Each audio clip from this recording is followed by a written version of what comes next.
नमस्कार विद्यार्थी मित्रांनो, लोकसेवा अकॅडमीमध्ये सर्व विद्यार्थ्यांचं मी स्वागत करतो। बघा, मागच्या बऱ्याच दिवसापासून विद्यार्थ्यांच्या मनामध्ये संभ्रम होता की गट क ची परीक्षा ही सरळ सेवा होणार आहे का चाळणी परीक्षा होणार आहे। म्हणजे चाळणी परीक्षा म्हणजे काय, सरळ सेवा याचा अर्थ असा होत नाही की गट क। पहिले सरळ सेवेचा डिफरन्स समजून घ्या। सरळ सेवेनं क्लास 1 पण भरू शकतात, क्लास 2 पण भरू शकतात आणि ग्रुप सी पण भरू शकतात। लक्षात, म्हणजे ग्रुप सी म्हणजे सरळ सेवा असा अर्थ काढू नका। सरळ सेवा याचा अर्थ काय होतो, थेट एकच परीक्षा होत असेल त्याला आपण सरळ सेवा असा एक्झाम म्हणतो, बरोबर। पण सरळ सेवा एमपीएससी ची गट क ची परीक्षा सरळ सेवेच्या माध्यमातून होणार नाही यावर्षी तरी। त्यांनी सिलेबस नुकतंच जाहीर केलेला आहे की सरळ सेवेनं होणार नाही। तर त्यासाठी पूर्वीचं जे गट क चा सिलेबस होता, पूर्व आणि मुख्यला, पूर्वला सिलेबस पूर्वीचा काय आहे, हिस्ट्री आहे, भारत आणि महाराष्ट्र, जॉग्राफी आहे, भारत आणि महाराष्ट्राची पॉलिटी आहे, इकॉनॉमिक्स आहे, त्यानंतर काय सायन्स आहे, करंट आहे आणि मॅथ रिझनिंग आहे। ओके, तर असा हा सिलेबस आहे पूर्वचा। मुख्यच्या सिलेबसमध्ये पेपर 1 आणि पेपर 2 आहे। पेपर 1 मध्ये मराठी आणि इंग्रजी आहे। मराठीचे 50 प्रश्न, इंग्रजीचे 50 प्रश्न आहेत। ओके, आणि मराठी 50 प्रश्न 100 मार्क, म्हणजे प्रत्येक प्रश्न 2 मार्काला आहे। म्हणजे याचा अर्थ काय झालं, म्हणजे पहिला पेपर 100 मार्काचा असेल, 100 प्रश्न असतील, पण मराठी 50, इंग्लिश 50 प्रश्न। आणि पेपर 2 मध्ये जास्त सब्जेक्ट आहेत, पण जे पूर्वला आहेत तेच आहेत, म्हणजे काय वेगळं वाचायची गरज नाही आपल्याला। म्हणजे पेपर 2 मध्ये मेन्सच्या म्हणतोय, मेन्सच्या पेपर 2 मध्ये हिस्ट्री आहे सेम, इंडिया आणि महाराष्ट्र, जॉग्राफी आहे, पॉलिटी आहे, इकॉनॉमिक्स आहे, सायन्स आहे, त्यानंतर रिमोट सेन्सिंग आहे, कम्प्युटर आहे, एन्व्हायरमेंट आहे, मॅथ आहे, रिझनिंग आहे, स्टॅटिस्टिक्स आहे, ओके, लॉ आहे। ओके, हे सगळे विषय मिळून 100 प्रश्न आहेत, म्हणजे करंट देखील आहे। 100 प्रश्न आणि 200 मार्क, म्हणजे पेपर 1 200 मार्काचा, पेपर 2 200 मार्काचा, असं झाले। मेन्सला 400 मार्क। प्रीचा जो सिलेबस असतो, प्रीला फक्त पास होण्यापुरते मार्क तुमचे गृहीत धरले जातात। मेन्सच्या अंतिम यादीमध्ये त्याचे मार्काचे काही गृहीत धरलं जात नाही। आणि ह्या ग्रुप सी ची परीक्षा जी आहे ती प्रत्येक जण देऊ शकतो, कुठलीही डिग्री झालेला व्यक्ती देऊ शकतो। ओके, आता ग्रुप सी सरळ सेवेनं होईल, सरळ सेवा म्हणतोय सर। ग्रुप सी मध्ये, पूर्वी ग्रुप सी मध्ये कोणकोणती पदं होते, tax assistant, clerk, excise sub inspector असेल, बेलिफ असेल, इंडस्ट्रियल इन्स्पेक्टर असेल, टेक्निकल असिस्टंट असेल, ओके, एमव्हीआय असेल, आरटीओचे पदं। यावर्षी आरटीओचे पदं खूप आहे असं ऐकतोय आपण, बरोबर ना। म्हणजे 450च्या वर आरटीओचे पदं आहे असं म्हणतायत। म्हणून आरटीओ करणाऱ्या विद्यार्थ्यांनीही सिरियस व्हावं आणि पूर्व परीक्षेसाठी काय वाचलं पाहिजे, कोणते संदर्भ पुस्तक वाचले पाहिजे, ओके, किंवा काय वाचलं पाहिजे, म्हणजे आपली पूर्व पण निघेल, मुख्य पण निघेल। पूर्व आणि मुख्यचा वेगळा अभ्यास करण्याची गरज नाही, म्हणजे जे काय आपले जीएस चे विषय आहेत, ओके, इव्हन मी मुख्यचं पुस्तक पण तुमच्या वेळेसपर्यंत घेऊन येणार आहे। त्यामुळं कम्प्युटर, रिमोट सेन्सिंग याची काही चिंता करण्याची गरज नाही, किंवा मुख्यच्या कुठल्याही सिलेबसची चिंता करण्याची गरज नाही। हे सगळं काही मी तुम्हाला वेळेमध्ये घेऊन येतोय। ओके, पण आता मग काय केलं पाहिजे, म्हणजे हिस्ट्रीसाठी काय केलं पाहिजे सर, जॉग्राफीसाठी आम्ही काय केलं पाहिजे, ओके, आणि पहिले सगळ्यात महत्त्वाचं, परीक्षा कधी होईल। बऱ्याच म्हणणं असतं की पूर्व परीक्षा कधी होईल, लवकरच। आता त्यांनी पूर्व आणि मुख्य काय, म्हणजे पूर्वीच्या सिलेबसनुसार होणार हे सांगितलेलं आहे। मग आता काय फक्त पूर्वीचे tax assistant, clerk, excise sub inspector हे जी पूर्वी पद होते तेवढ्यासाठीच होणार आहे का 153 संवर्ग ऍड झालेले आहेत, म्हणजे तलाठी किंवा मग काय पुरवठा अधिकारी, कर निर्धारण, कालवा निरीक्षक, विस्तार अधिकारी, सांख्यिकी अधिकारी, असे सगळे असंख्य जी काही पद आहेत त्याच्यासोबतच ही ऍड येणार आहे सर। हा मोठा तुमच्या सगळ्यांच्या मनामध्ये निर्माण झालेला संभ्रम आहे। ओके, पण हा तुम्हाला जेव्हा जाहिरात येईल त्यावेळेस क्लिअर होईल। ओके, तसं काही आयोगानं अजून तरी क्लिअर केलेलं नाही। पण जर समजा ही सगळी पदं ग्रुप सी असतील तर त्यासाठी वेगळं परीक्षा का घेतील, म्हणजे मला असं म्हणायचं आहे, येणाऱ्या ग्रुप सीच्याच परीक्षेमध्ये तुम्हाला काय करतील, ते पदं सगळे इन्क्लूड करतील। कुठल्या, जी आपली पूर्वीची ग्रुप सीचं जी परीक्षा होती, ग्रुप सी ची परीक्षा, कारण ते हे ऍड करूनच त्यांनी एकच सरळ सेवा घ्यायचं होतं किंवा काय असं त्यांचं ते चालू होतं, म्हणून त्यांनी परीक्षा जी जुलैमध्ये होती आपली ती पोस्टपोन केली, पुढे ढकलवली, बरोबर ना। पण आता त्यांनी काय डिक्लेअर केलं की जी काय कमिटी रिक्रूट केलेली आहे सिलेबससाठी, तीच कमिटी 3 महिन्यानंतर त्याचा सिलेबस देईल। तोपर्यंत वेळ विद्यार्थ्याचा जाऊ नये यासाठी काय केलेलं आहे, तर सिलेबस सांगून टाकला की पूर्वचा सिलेबस, मुख्यचा सिलेबस पूर्वीच्या गट क सारखा असेल। मग याचा अर्थ असा आहे की मी जेवढा अर्थ काढतोय त्यानुसार म्हणतोय, ओके, कदाचित बरोबर पण असू शकतो, चुकीचं पण असू शकतो, पण 90% तरी बरोबर असणार आहे। का, तर गट क मध्ये ही सगळी गट क ची पदं आहेत, पुरवठा निरीक्षक, कर निदान वगैरे, याच्या सोबतच ही परीक्षा होईल. आलं का लक्षात? म्हणजे आता यावर्षी सरळ सेवेच्या माध्यमातून ही पदं भरली जाणार नाहीत. त्याचे काय होईल, चाळणी परीक्षा होईल, पूर्व आणि मुख्य होईल. इंटरव्ह्यू तर होणारच नाही, सांगितलं त्यांनी. इंटरव्ह्यू मला वाटते PSIचं पण कॅन्सल करणार आहेत आता. ओके, मग अरे इंटरव्ह्यू कुठलंही होणार नाही, अराजपत्रित गट ब पर्यंत इंटरव्ह्यू कॅन्सल केलेले आहेत सगळे. ओके, मग आता हे सगळे पदं म्हणजे येणारी ग्रुप सी ची जी काय पूर्व आणि मुख्य परीक्षा आहे ते तलाठी, ग्रामसेवक इन्क्लुडेड जे काय पूर्वीची जी टॅक्स असिस्टंट, क्लर्क वगैरे आहे याच्या सोबतच होणार आहे. मग आता जर असंच होणार आहे असं कन्सिडर करा, आणि असं होणार असेल तर याच्या पूर्वला काय वाचू सर, मी पूर्वच नाही पास झालो तर मेन्स काय देणार आहेस, बरोबर ना? मग मेन्ससाठी काय केलं पाहिजे, आत्तापासून मी काय केलं पाहिजे, जाहिरात येण्याच्या अगोदर, जाहिरात आली तरी 3 महिने मिनिमम तुम्हाला अभ्यासाला मिळतील, हे लक्षात घ्या. म्हणून आत्तापासून काय केलं पाहिजे, सर मी हिस्ट्रीसाठी काय वाचू, हिस्ट्री ही तुम्हाला 10 मार्काला आहे, ज्योग्राफी 10 मार्काला आहे, पूर्वला लक्षात घ्या रे.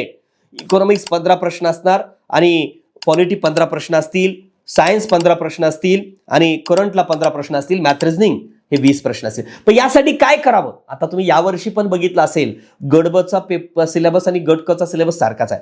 गट क ला आत्ताचा एवढा अवघड पेपर असून 65 प्रश्नापैकी आपलं जे कंबाईनचं पुस्तक 65 प्रश्नासाठी आहे, बरोबर, 65 प्रश्नापैकी 58 प्रश्न या तुम्हाला दिसणाऱ्या काय कंबाईन पुस्तकातून आलेले आहेत. म्हणजे काय केलं पाहिजे, मग एकच सोर्स मॅक्सिमम रिव्हिजन केलं पाहिजे. तुम्हाला कुणी काही सांगेल, मागच्या 15 वर्षाचा या क्षेत्रातला अनुभव आहे पूर्व, म्हणून तेच करा, त्याला व्यतिरिक्त काही करू नका. सांगतो बघा आता हिस्ट्रीसाठी प्रत्येक विषयाला काय केलं पाहिजे. हिस्ट्रीसाठी इंडिया आणि महाराष्ट्र, म्हणजे महाराष्ट्राच्या साठी नोट्स आपल्या आहेत, महाराष्ट्र हिस्ट्री नोट्स दिसत असतील तुम्हाला इथं, त्याच नोट्स तेवढ्या करा. आणि सोबत बघा त्यातला प्रत्येक विषयाच्या मी नोट्स सांगतोय, त्या नोट्स मधला प्रत्येक टॉपिक लगेच 21,000 मध्ये प्रश्न सोडवायचे. बघा हे नोट्स आणि कॉम्बिनेशन प्लस म्हणून दाखवून तुम्हाला हे दाखवलं असेल, कुठला 21,000, म्हणजे नोट्स मधला एक टॉपिक वाचायचा, लगेच या 21,000 प्रश्नसंचामधले प्रश्न सोडवायचे. असं समजू नका TCS IBPS पूर्वी घ्यायची, लय प्रश्न सोपे असायचे, आता मग आमचं ग्रुप सीचं पण असे प्रश्न सोपे असतील, असं काही कन्सिडर करू नका. आयोगाचे प्रश्न जे आहेत मॅक्सिमम PYQ सॉल्व्ह करा. मी तर म्हणतो PYQ ज्याचे बेस्ट असतील तो करे, येणाऱ्या परीक्षेमध्ये त्यांनी काय पद मिळून जाणार आहे. म्हणजे चान्स आहे पुरो की तुम्हाला अधिकारी व्हायचं असेल तर ते करावं लागेल. आणि इंडिया हिस्ट्रीसाठी काय करायचं, तर कंबाईनच्या पुस्तकातनंच तेवढं करा, बाकी काही करू नका. आणि नोट्स येणार आहेत माझ्या जे काय असतील, मी तुम्हाला खूप काही मोठं वाचत बसा म्हणत नाही, इंडिया हिस्ट्रीच्या नोट्स मी उपलब्ध करून देतो, तेवढ्या वाचा. ज्योग्राफीसाठी सेम इंडिया आणि ज्योग्राफीच्या आपल्या मार्केटमध्ये नोट्स आहेत दोन्ही पण, आणि त्या नोट्स वाचा. त्यानंतर पॉलिटीच्या पण नोट्स आहेत बघा, पॉलिटी नोट्समध्ये देखील किंवा कुठल्याही आपल्या नोट्समध्ये पॉलिटीच्या नोट्समध्ये 15 पैकी 14 प्रश्न आलेले आहेत. मग काय मला काय म्हणायचं आहे, मग एवढे बल्की पुस्तक कशाला वाचत बसताय, नोट्स समजा 200-250 पेजेसमध्ये त्याला जर मॅक्सिमम रिव्हिजन केले, 15 पैकी 14 प्रश्न येत असतील, मग कशाला वाचायचं वेगळं, बरोबर. त्यानंतर काय रे, इकॉनॉमिक्स असेल, इकॉनॉमिक्सला देखील 15 पैकी जवळजवळ आता 17 प्रश्न आलते, 15 इकॉनॉमिक्सचे आणि 2 करंटमध्ये इकॉनॉमिक्सचे प्रश्न आलते, 17 पैकी 16 प्रश्न आपले आले. मग वेगळं करायची काही गरज आहे का रे, नाही. जे इकॉनॉमिक्सच्या नोट्स दिसतात ते वाचा, तुम्ही मोठे आहेत इकॉनॉमिक्सच्या नोट्स असं काही समजू नका, ते वाचावंच लागेल. तुम्हाला येणाऱ्या परीक्षेमध्ये पास व्हायचं असेल, वेळ मिळतोय पूर्व, इथून तुम्हाला पूर्व कमीत कमी 4 महिने मिळतील. किती, 4 महिने, मग एकदम बेस्ट अभ्यास होतो. आणि जर याच्यासोबत तुम्हाला वाटलं की सर आम्ही कधी केलंच नाही, मी सर याच्यापूर्वी जे पूर्वी MPSC करायचे त्यांना सोपं जास्त जातं, पण TCS IBPS करत होते पण या नोट्स वाचून मला समजत नाही सर, तर मी अगदी कमी मध्ये, कारण ग्रामीण भागातील विद्यार्थ्यांना परवडावं अशा स्वरूपामध्ये 1,000 रुपयामध्ये बॅच ठेवली, बरोबर का सर, 1,000 रुपयामध्ये केवळ हे सगळे विषय विथ मेन्स सगळं, म्हणजे मराठी इंग्लिश सगळ्यासोबत. का एवढ्या कमी मध्ये ठेवलं रे, कारण माझ्या बांधावरल्या पोरांना प्रत्येकाने, आता पाऊस पडत नाही, किती शेतकऱ्यांचे हाल होत आहेत, आणि अशा परिस्थितीमध्ये पोरगं कुठून आणणार आहे, म्हणून करे सगळ्याला परवडेल असं 1,000 रुपयामध्ये सगळं काही सिलेबस त्यामध्ये, आणि इतकं डिटेल शिकवतोय. बघा तुम्ही पोरांना विचारा कुठले, आणि तुम्ही स्वतः जाऊन बघा, त्यामध्ये काही लेक्चर ओपन ठेवलेले आहेत, पण तुम्हाला ते लक्षात येईल. त्यानंतर बघा इकॉनॉमिक्सला काय करायच्या, नोट्स ठेवायच्या आहेत तुम्हाला, आपल्या नोट्स दिसतात तुम्हाला सोबत, प्रत्येक नोट्स आणि 21,000 मधनं प्रश्न. 21,000 काय रे प्रश्न आहे, म्हणजे 200 आतापर्यंत आयोग 2011 पासून 2026 पर्यंत जेवढे काही प्रश्न झालेले आहेत ते टॉपिक वाईज प्रश्न आहेत, त्यामध्ये सगळ्या विषयाचे आहेत, history, geography, polity, economics, science सगळ्या विषयाचे आहेत. ओके, लॉचे पण आहेत, कम्प्युटरचे पण आहेत, सगळ्या विषयाचे त्यामध्ये आहेत. पूर्व मुख्यला जेवढे GSचे सब्जेक्ट आहेत त्या सगळ्याचे प्रश्न त्यामध्ये आहेत. मग आयोगाचेच आहेत, आयोगाचे प्रश्न सोडवल्यानंतर काय करेल, इलिमिनेशन मेथड कळेल, लॉजिक डेव्हलप होतील, आणि रिपीट झाले प्रश्न त्याचाही फायदा होतो. ओके, आणि त्यानंतर सायन्ससाठी देखील फिजिक्स केमिस्ट्री असो, बायोलॉजी असेल, या सगळ्याच्या नोट्स आपल्या मार्केटमध्ये आहेत, त्या नोट्सच करायचे. मी काय म्हणतो, वेगळं काहीही करू नका पोरं. आणि खरे जे पोरं वेगळं वाचत बसले, काहीतरी सर मी आता रेफरन्सेस बुक वापरतो, ते पोरं फेल झाले. तुम्हाला खरं सांगतो, म्हणजे रेफरन्स बुक वापरले म्हणून फेल होते असं नाही, पण त्याची रिव्हिजन वेळेत होत नाहीत. रेफरन्स बुक तर बेस्ट असतं रे बाबा. पण अनेक, आता समजा मी पॉलिटी तयार केले, जवळजवळ 54 ते 55 पुस्तकं वापरून ती पॉलिटी तयार केली आहे. तुम्ही बघा ना, इझिली तुम्ही फक्त सर लक्ष्मीकांतमध्येच आहे ते डेटा त्याच्यामध्ये आहे का, लक्ष्मीकांत डेटापेक्षाही वेगवेगळे पॉईंट त्यामध्ये आहेत. म्हणजे लक्षात घ्या, म्हणजे अनेक कार्य कंटेंट वापरून ते बनवलेलं आहे, अतिशय सुंदर बनवलेलं आहे. तेच पॉलिटिक्स म्हणत नाही, सगळ्याच विषयाचे. करंटला काय करणार आहे सर, तर करंटला काही करू नका पोरो. मंथली करंट मी यापुढे तुम्हाला देणार आहे सर. प्रत्येक महिन्याचा करंट युट्यूबवर पण लेक्चर उपलब्ध करून देईल सगळ्यांना फ्री ऑफ कॉस्ट. आणि विशेष म्हणजे त्याची पीडीएफ पण उपलब्ध करून देणार आहे. त्यामुळे त्याच्या पलीकडे काही वेगळं करू नका. 1 वर्षाचं करंट मी उपलब्ध करून देतो. त्याच्या पलीकडे आता बघितलं आपण गडबला 23चे विचारले, काही 24चे, काही 25चे प्रश्न विचारले. असं आलं तर कोणालाही काही येणार नाही. म्हणून करंटला मी जेवढं देतो तेवढंच करा. ओके. त्यानंतर मॅथ रिझनिंगला पीवायक्यू 2017 पासून अद्यापर्यंतच्या पीवायक्यूचं चांगली प्रॅक्टिस करा. ओके. त्याच्या व्यतिरिक्त काही वेगळं करण्याची गरज नाही. ओके. नाही झालं तुम्हाला, ज्याला करणं होत नाही, तर बॅचमध्ये आपल्या मॅथ रिझनिंग होणार आहे, तेवढं केला तरी सफिशियंट आहे. वेगळं काही करण्याची गरज नाही. मराठी आणि इंग्लिशला काय करू सर, मेन्ससाठी म्हणजे आतापासून मेन्स करू का, मी तर म्हणतोय दररोज 2 तास वेळ काढा. बाकी प्री आणि मेन्स कॉमन तुम्हाला जी असं करता येईल, पण 2 तास फक्त मेन्ससाठी. कशासाठी, इंग्लिश आणि मराठीसाठी. मग मराठी आणि इंग्लिशसाठी काय करायचं, प्रश्नांसाठी सेट ए वापरा आणि पुस्तकं इथं वापरावेच लागतील. मराठीसाठी मोरा वाळंबे, इंग्लिशसाठी पालायनसुरी यूज करा, पालायनसुरी. आणि मराठीसाठी आपण सेट बी जे आपलं आहे सेट बी, त्यामध्ये सगळा प्रत्येक क्वेश्चन आणि त्याचं डिटेल स्पष्टीकरण दिलंय. मी सांगतो ना पोरो, 45 प्रश्न येतात बरोबर, 50 प्रश्न, 5 प्रश्न पॅसेज असतात, पॅसेज तर काही नसतं. पण जे 50 प्रश्न म्हणा कारण मराठीचे जेवढे काही प्रश्न येतात, आउट ऑफ प्रश्न जवळपास का रे आपल्या या सेट बी मधून येतात, दिसत असेल त्याच्यामध्ये. तुम्ही टेबलावर सेट बी दिसत असेल का रे, कारण तेवढ्या व्यवस्थित त्याचं स्पष्टीकरण दिलेलं आहे. मोरा वाळंबे समजत नसेल तर ते प्रश्न सोडवा, आणि ज्याला काहीच मराठी कळत नसेल तर बॅच जॉईन करा, त्याला पर्याय नाही. ओके. आणि इंग्लिशला पालायनसुरी यूज करायचा आहे. पालायनसुरी समजत नसेल तर मार्केटमधल्या कुठल्याही एका क्लासवाल्याच्या नोट्स यूज करा इंग्लिशसाठी, आणि सोबत डायरेक्टली आपलं सेट ए मध्ये फक्त मराठी आणि इंग्लिशचे एकत्र प्रश्न आहे. लक्षात घ्या, सेट ए वापराचं का म्हणतोय, सेट ए वापरा कारण प्रश्न त्याच्या खाली लगेच स्पष्टीकरण दिलं असेल. कशामध्ये, मराठीमध्ये, इंग्लिशमध्ये, तर ते काय रे, ते आपल्याला काय लगेच तिथं पेपरमध्ये काय तुम्हाला लगेच स्पष्टीकरण असणार आहे का, आपलं डोकं चालत नाही. म्हणून काय रे, मराठी आणि इंग्लिश दोन्हीचेही प्रश्न सोडवण्यासाठी, आयोगाचे प्रश्न प्रॅक्टिससाठी म्हणून तुम्हाला काय करावं लागेल, मराठी आणि इंग्लिशसाठी सेट ए वापरा. मराठी इंग्लिशचे दोन्हीचेही 1984 पासून 2026 पर्यंतचे सगळे प्रश्न त्या सेट ए मध्ये आहेत. मी म्हणतो नुसते प्रश्न जरी तुम्ही पाठ केलात ना रे, तुम्हाला काय रे सांगतो 60 ते 70 प्रश्न बरोबर येतील इंग्लिश आणि मराठीचे. तुम्हाला खरंच सांगतोय, वोकॅब्युलरी वगैरे तिथूनच करा व्यवस्थित. ओके. त्यानंतर आता राहिलं तुमचं काय रे, मेन्सचे नॉन कन्व्हेन्शियल सब्जेक्ट, जे की प्रीला म्हणजे प्रीला आणि मेन्सला कॉमन असणारे. वर सांगितलं history, geography, polity, economics, science, current, math, reasoning वगैरे सगळं प्री आणि मेन्सला कॉमन आहे. पण जे अनकॉमन आहे, जे कॉमन नाहीत, ओके, म्हणजे जे काय नॉन कन्व्हेन्शियल सब्जेक्ट आहेत, म्हणजे उदाहरणार्थ कम्प्युटर असेल, लॉ असेल, एन्व्हायरमेंट असेल, रिमोट सेन्सिंग असेल, याच्यासाठी काहीच वापरू नका प्रीसाठी. आता प्रीच्या अगोदर, प्री झाल्यानंतर वापरा. काय वापरा प्री झाल्यानंतर, तुम्हाला याची शाश्वती देतो. प्री नंतर आपलं मुख्यचं पुस्तक जे पेपर 2चं आहे ते माझं उपलब्ध होते. मी आताच ते काय ऑगस्टमध्येच उपलब्ध करतोय, जेणेकरून आताच्या गडबच्या विद्यार्थ्यालाच फायदा होईल या स्वरूपात. ओके. म्हणून टेन्शन घेऊ नका. मला म्हणायचं काय, मग आता काय वापरू सर प्री आणि मेन्ससाठी, जीएस साठी, मराठी इंग्लिशसाठी काय वापरू, तर बघा एक कंबाईन बुक सगळ्यात महत्वाचं आहे. कंबाईन बुक तोंडपाठच पाहिजे. इव्हन राज्यात पहिला आलेले भूषण लांडगे सरला विचारा तुम्ही. ओके. मग आता विशाल वाघ सरांना विचारा. त्यानंतर काय, याच्या अगोदर अमोल घुटुकडे सरांना विचारा. ओके. तर या सगळ्यांना विचारा, राज्यात पहिले आलेले आहेत, यांनी सगळ्यांनीच काय रे ती कंबाईन बुक वापरलेलं आहे की राज्यात पहिले आलेले आहेत त्यांनी 4 ते 5 वेळेस 6 वेळेस. भूषण सरांना विचारा त्यांनी वाचलंय का नाही, म्हणजे राज्यात पहिले सब रजिस्टर आहेत ते, मग त्यांनीही वाचलेलं आहे. मला हे म्हणायचं आहे मॅक्सिमम रिव्हिजन करा. आणि जर हे मॅक्सिमम वेळेस वाचलात कंबाईन बुक, आणि प्रत्येक विषयासाठी एक नोट्स ठेवा. कंबाईन बुक प्लस नोट्स आणि 21,000 ह्या 3च काय पुस्तकाचं कॉम्बिनेशन ठेवायचं. कंबाईन बुक, नोट्स आणि 21,000 प्रश्नसंच. याच्या पलीकडे जायचं नाही. या वर्तुळाच्या पलीकडे गेलात तर मार्क येणार नाहीत. काय काय पाहिजे, हिस्ट्री, मला हिस्ट्रीचा अभ्यास करायचा आहे सर, कंबाईन बुक मधून हिस्ट्री वाचून घे. लगेच नोट्स आणि मग 21 मधनं प्रश्न. हे तिघाचं सर्कल जे आहे प्रत्येक विषयाला हे ठेवच. उदाहरणार्थ पॉलिटी वाचायचं आहे, पॉलिटीचे काय कंबाईन बुक मधलं पॉलिटी, नंतर कंबाईनच्या पॉलिटीच्या नोट्स आणि 21 मधनं प्रश्न पॉलिटीचे. हे कॉम्बिनेशन ठेवलास तुला 15 पैकी 14 प्रश्न आले तर मला विचार, 100% शुअर. जर तू याच्यापेक्षा वेगळं करायला गेलास तर मार्क येणार नाहीत, याची शाश्वती मी देतो तुला. ओके. आणि त्यानंतर काय रे, भरती मोठी आहे, 153 वर्ग होऊन जर ही भरती होत असेल तर 10,000च्या जवळजवळ काही पदं भरू शकतात. म्हणून जर ही एवढी मोठी ऍड असेल तर संधी सोडू नका पोरो. कारण पूर्वचा मेरिट अगदी कमी लागेल, अगदी कमी. जसं मागच्या वेळेस किती लागला होतो, 32 मेरिट लागला होता, 32 ओनली. आणि 32 मार्क इझिली कोणालाही पडतील पूर्वप्रीला, लक्षात.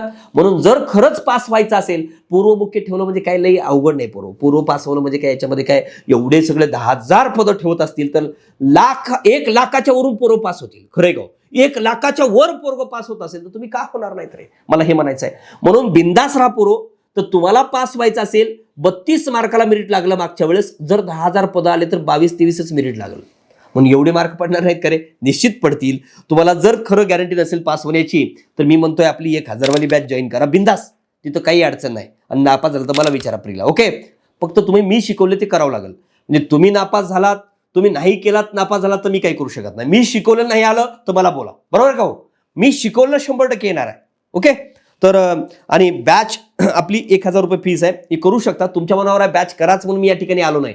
फक्त मला काय उद्देश ठेवून आलाय रे, महाराष्ट्रामधल्या बांधावरलं पोरग काय वाचलं पाहिजे, काय केलं पाहिजे. येणाऱ्या परीक्षेमध्ये मला तलाठी व्हायचंय सर, मला ग्रामसेवक व्हायचंय सर, मला अमकं व्हायचंय सर, मला विस्तार अधिकारी व्हायचंय सर, मला पुरवठा अधिकारी व्हायचंय सर, मला टॅक्स असिस्टंट व्हायचंय, एक्साईज सब इन्स्पेक्टर व्हायचंय. मला येणाऱ्या ग्रुप सीच्या एवढ्या मोठ्या जाहिरातीमध्ये अंतिम निवड पाहिजे सर, असं वाटत असेल तर हे कॉम्बिनेशन ठेव.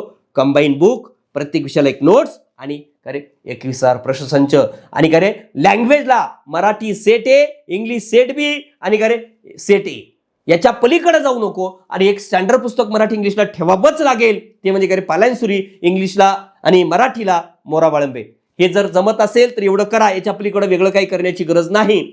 आणि व्होकॅब्लरी पुन्हा सांगतो की मराठी आणि इंग्लिशची व्होकॅब्लरी काय करायचं रे, पहिलं प्रिव्हियस इयरची व्होकॅब्लरी करा. आणि ज्याची प्रिव्हियस इयरची व्होकॅब्लरी बेस्ट झाली असेल चारी पर्यायासह त्यांनी मला कॉल करा. काय करू पुढे मी तुम्हाला खरंच सांगतो. बरोबर, पहिलं प्रिव्हियस इयरची 1984 पासून 2026 पर्यंतची व्होकॅब्लरी दिलेली मी. आणि त्या व्होकॅब्लरी सोबत सेट ए मध्ये तुम्ही काढून बघा. कारण जर समजा करे हात दाखवणे असं दिलं, हात या नावावर दिला असेल तर हातावरली जेवढी पण वाक्प्रचार तयार होतात तेवढी सगळी वाक्प्रचार एका ठिकाणी देण्याचा प्रयत्न त्या पुस्तकाच्या सेट बी च्या माध्यमातून मी तुम्हाला केलेला आहे. आणि अतिशय सुंदर दिलंय. तुम्हाला चुकाही त्यामध्ये सापडणार नाहीत. जेवढ्या माझ्या नोट्स मी दिलेल्या आहेत मार्केटमध्ये त्याच्यामध्ये तुम्हाला चुका कुठल्याही प्रकारच्या सापडणार नाहीत. इतकं सुंदर या नोट्स बनवलेल्या आहेत. म्हणून ज्याही विद्यार्थ्याला करायचं, आणि असं काहीही नाही मी लय खूप सर माझं काही अभ्यास झालेला नाही, मी काहीच नाही, माझं होईल का, प्रत्येकाचं होतं. जर मन लावून इथून पुढे अभ्यास केलात तर करे प्रीला तुम्हाला 3-4 महिने मिळतात, मेन्सला जवळजवळ 3-4 महिने मिळतात. बघा इथून 7-8 महिने तुम्हाला या सगळ्या गोष्टीसाठी मिळणार आहेत. जर तुम्हाला करे एवढे दिवस जर चांगला व्यवस्थित अभ्यास केलात तर तुम्ही मात्र फिक्स करे अधिकारी झाल्याशिवाय राहत नाहीत, याची मी शाश्वत देतो. आणि या ठिकाणी करे थांबतो. लोकसेवा अकॅडमीचा हा व्हिडिओ मी काय सांगतोय, थांबण्याच्या अगोदर 1 मिनिट सांगतो. आणि हा शेवटपर्यंत व्हिडिओ बघितला असाल तर सांगतो. तर हे सगळं जर तुम्हाला प्रीचं सगळं कंटेंट पाहिजे असेल, बघा लक्षात घ्या, कंटेंट पाहिजे असेल तर एक आपण 60+ PDF डेव्हलप केलेली आहे, 60+ PDF. तर त्यासाठी काय करा, PDF असा टेक्स्ट मेसेज टाका. ओके, मेसेज टाका PDF या नावानं टाका, तुम्हाला डायरेक्टली ती PDF उपलब्ध होईल. म्हणजे कोणत्या विषयाला, कोणत्या विषयात, कोणत्या टॉपिकला काय वाचावं हे सगळं दिलेलं आहे. म्हणून ते PDF जर मेसेज केला तर तुम्हाला डायरेक्टली सगळं मिळून जाईल. आणि दुसरी गोष्ट पोरं लक्षात ठेवा की या सगळा अभ्यास करताना तुम्हाला कुठेही वाटलं की सर मला आता अभ्यास करताना मन लागत नाही किंवा कशा पद्धतीनं काय होतंय, खरंच माझं कसं म्हणजे मला काय या अभ्यास करताना मला काय करावं तेच कळत नाही, माझं काय अभ्यासच नाही सर, माझं मनच विचलित होतं, असं कोणाला काय वाटत असेल तर मला संपर्क करा. 89 75 87 35 22 महाराष्ट्रामधला एकमेव व्यक्ती असेल मी तुला थेट नंबर देतोय. आणि फोन करा. फोन उचलला गेलं तरी ओरडू नका, बरोबर. लेक्चरमध्ये नसेल तर फोन उचलला जात नाही. किंवा व्हॉट्सअप करा किंवा टेक्स्ट मेसेज करा तर माझ्याकडून रिप्लाय येईल का हो निश्चित येईल. ओके, तर हे सगळं तुम्हाला अरे आपल्या बॅचमध्ये तुम्हाला उपलब्ध होतं. ज्याला बॅच करायचं नसेल तरी जे काही पुस्तकं सांगितले ती पुस्तकं व्यवस्थित करा. आणि आता पुन्हा एक शेवटचं वाक्य सांगतो, ती मात्र खरं ऐका, प्रत्येकाने ऐका. मी तुम्हाला एवढं सगळं सांगतोय, तर हे जो काही व्हिडिओ आहे तो मात्र ग्रामीण भागापर्यंत करे, प्रत्येक पोरापर्यंत तुम्ही पसरवण्याचं काम करा. प्रत्येकाला ह्या व्हिडिओची लिंक पाठवा. बघ रे बाबा, का तर या माणूस तुम्हाला देतोय महाराष्ट्रामधल्या कानाकोपऱ्या विद्यार्थ्यापर्यंत, बांधापर्यंतच्या विद्यार्थ्यापर्यंत तुम्ही पोहोचू शकता. मित्रांनो, मी पोहोचू शकत नाही हा व्हिडिओ. आलं लक्षात? असेच व्हिडिओ मी घेऊन येणार आहे प्रत्येक गोष्टीसाठी. आणि तुम्हाला करे हा व्हिडिओ जो आहे काय वाचलं पाहिजे, कारण का रे काही वाचतात तरी पोरं, काही घेतात पोरं आणि काही वाचत बसतात.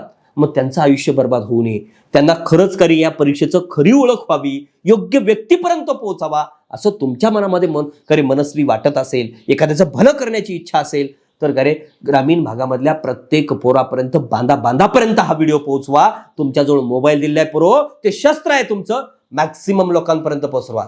तू करे मॅक्सिमम लोकांपर्यंत पाठवा. व्हिडिओ शेअर करायचं, मॅक्सिमम शेअर करा. व्हॉट्सअपला ठेवा, काय काय जसं जसं माध्यमात तुम्हाला शेअर करता येईल. प्रत्येकाला आज इन्स्टा प्रत्येकाकडे असते सर, बरोबर. त्याची तुम्हाला ज्याचे शॉर्ट करून तुम्हाला व्हिडिओ टाकता येत असेल तर तसं टाका. ओके, तुम्ही स्वतः काय करा वाटले ते करा. मॅक्सिमम